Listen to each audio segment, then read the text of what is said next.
Caption Close Monrovia, Liberia, AP, Liberians head to the polls Tuesday for a runoff election between a former international soccer star and the vice president to replace Africa's first female head of state. For the first time in more than 70 years, the West African nation founded by freed American slaves will see one democratically elected government hand power to another. The runoff was contested twice in court, with its original November 7 date delayed after the third-place Liberty Party filed a complaint of fraud that was dismissed. Nearly 2.2 million voters have the choice between 51-year-old former soccer star and Senator George Weah and 73-year-old Joseph Boakai, who has served as vice president of the impoverished nation for 12 years.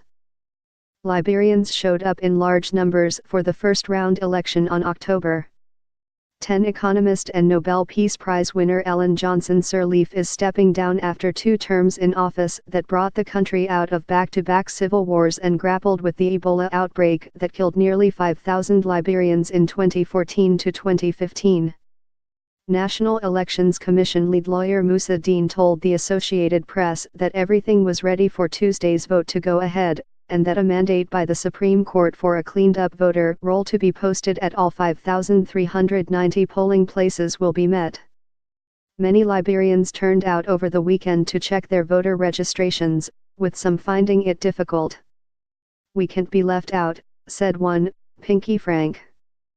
"This election is about our future, our children's and their children's future, so we have to take it seriously."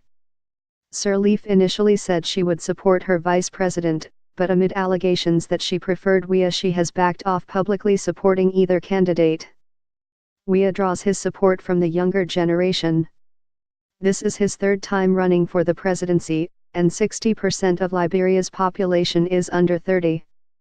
Weah leads the ticket for a coalition party, the Congress for Democratic Change, with Jewel Taylor Howard as his vice presidential running mate. She is the ex-wife of imprisoned former warlord and President Charles Taylor.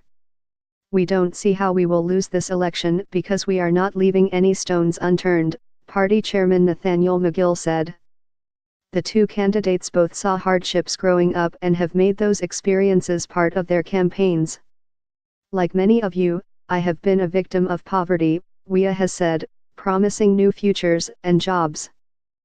Boakai has promised to make road reconstruction the center of his development drive, saying that when you have roads, all other things can happen.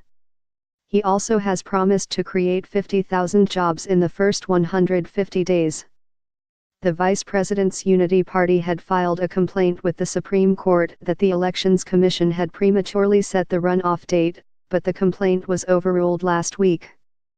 The party is still concerned about missteps, Chairman Wilmot Paye told the AP. "What we want the world to know is that we are going into this process with reservations," he said. "We will not compromise anything that looks like an attempt to deny the will of the Liberian people."